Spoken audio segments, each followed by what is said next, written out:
प्रदेश कांग्रेस कमिटर सभापति श्रीयुक्त भक्तचरण दास किछि दिनर दिल्ली एवं पाटना गस्त सारी आज भुवनेश्वर फेरी आसी से गणमाध्यम को आज संबोधन करिवार थिला। तेबे किछि अनिवार्य कारण पाई तांकर विलंब हबो।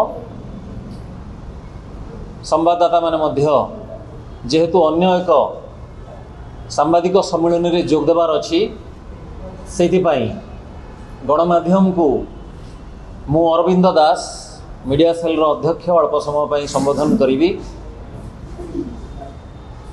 आपण माने जानते इतिमध्य गत 26 तारीख दिन संगठन सृजन अभियान ओडिशा रे प्राय शेष होईची। से दिन 35 सांगठनिक जिले में कौ माने सभापति हेबे से नहीं एआईसीसी द्वारा विज्ञप्ति प्रकाश पाई। किंतु गोटे कार्यक्रम सारा देशवासी को आंदोलित एवं आलोड़ित करिछि सेटा आपण माने समस्ते जानती। सेटा होउची भोट चोर गादी छाड़। कांग्रेस रो सर्वमान्य नेता तथा लोकसभा विरोधी दल नेता श्रीयुक्त राहुल गांधी कर्नाटक रे प्रथमे महादेवपुरा निर्वाचन मंडली कथा कही परवर्ती समय आहुरी विस्तृत व्याख्या करते केमती निर्वाचन आयोग यही भोट चोरी कार्य संपृक्त अछंती एवं शासन रे थिबा बीजेपी को कले बले कौशले क्षमतार बसैबा पाई विभिन्न फंदी फिकर करुचंती एवं भोट चोरी करुचंती। सारा देश रे भोट चोरी विरोध रे जागरण सृष्टि करिबा पाई तीनोटी पर्याय रे विभिन्न कार्यक्रम एआईसीसी द्वारा हाथ को निया जाइछि। सही क्रम रे गत 14 अगस्त रे सारा राज्य रे कैंडल शोभा यात्रा हेतिला। भोट चोर गादी छोड़ स्लोगान दे समस्ते मोमबत्ती दीप इत्यादि प्रज्वलन करी मशाल शोभा यात्रा रे जोग देइथिले एवं 22 अगस्त रु विभिन्न रैली एवं समावेश करी सारा राज्य रे सारा देश रे हेतिला एवं ओडिशा रे राज्यव्यापी ताको पीसीसी तरफ रु पालन करा हेतिला। एबे तृतीय पर्याय रे आउ गोटे अभिनव कार्यक्रम आरंभ होईची एवं सेटा भोट चोरी कार्यक्रम को गोटे अर्थपूर्ण उपसंहार रे पहुंचाइबो।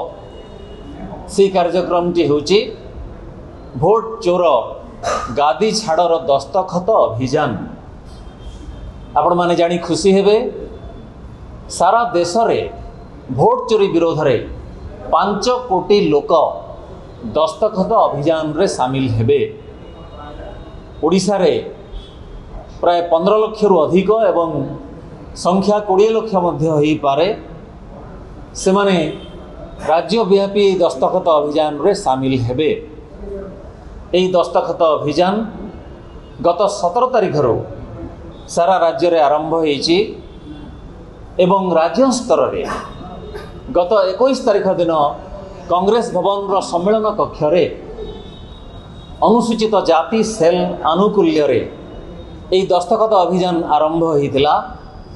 सेथरे सीएलपी नेता कांग्रेस विधायक दल नेता श्रीयुक्त रामचंद्र काडाम को उपस्थिति रे माननीय पीसीसी सभापति श्रीयुक्त भक्तचरण दास आनुष्ठानिक भाव में भुवनेश्वर रे कार्यक्रम रो शुभारंभ करथिले। तेबे 17 सेप्टेम्बर रु आरंभ होइथिबा ई कार्यक्रम अल्प किछिटा द्वंद्व मध्य रे इथि पाई थिला।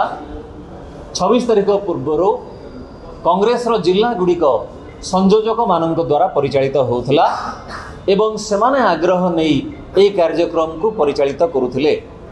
26 तारीख परठू वर्तमान नुआ मंग धरिचंती नुआ जिला सभापति माने एवं सेमाने सबु विभाग सबु प्रकोष्ठ सबु छामुआ संगठन रो मुख्य मानक सहित जोगाजोग करी सारा राज्य रे थिबा अगणित कांग्रेस नेता एवं कर्मी माननकु विश्वास को नहीं घर को घर बुली दस्तखत अभियान आरंभ करिचंती।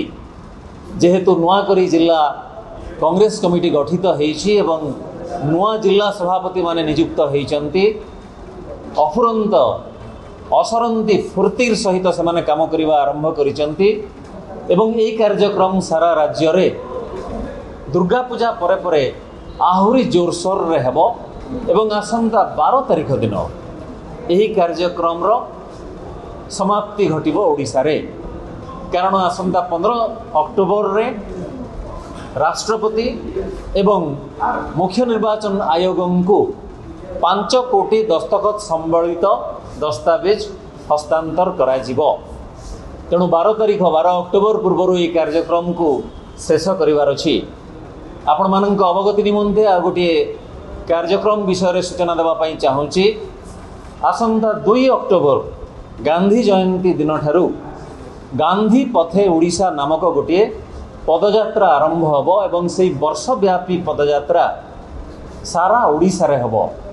314 एवं तत्संलग्न पौरांचल मानकर यह कार्यक्रम हबो एवं दिन को सर्वनिम्न 15 किलोमीटर सर्वाधिक 20 किलोमीटर पदयात्रा रे निजे पीसीसी सभापति श्रीयुक्त भक्तचरण दास रहिबे।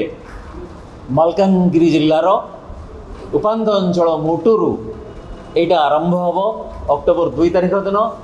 2 एवं 3 पाई कार्यसूची घोषणा हो जाइछि। परवर्ती कार्यसूची परवर्ती समय रे गणमाध्यम को जणाई दिया जिवो। एही पदयात्रा रे समस्ते सामिल हेबा पाई महिला निर्यातना विरोध रे न्याय पाई राज्यर विकास पाई ए जो पदयात्रा होउची सेथिरे समस्ते जोग देबा पाई पीसीसी तरफ सभापति श्रीयुक्त भक्तचरण दास अनुरोध करिसंती। आशा करा जाउची राज्यव्यापी वर्षव्यापी ए जो पदयात्रा आयोजित होउची एटा शेष हेबा बेलकू अर्थात 2026 अक्टोबर 2 तारिख गांधी जयंती दिन जेतेबेले ए कार्यक्रम शेष होउथबो सेतेबेलकू राज्यर राजनैतिक पाणीपाग पूरा बदली जाइथिबो एवं वर्षव्यापी पदयात्रा परे गोटे अर्थपूर्ण उपसंहार रे मध्य राज्यवासी पहुंचुथिबे। नमस्कार, धन्यवाद। पीसीसी सभापति श्रीयुक्त भक्तचरण दासंकर परवर्ती कार्यक्रम आमे आपण माननकु जणाइबो।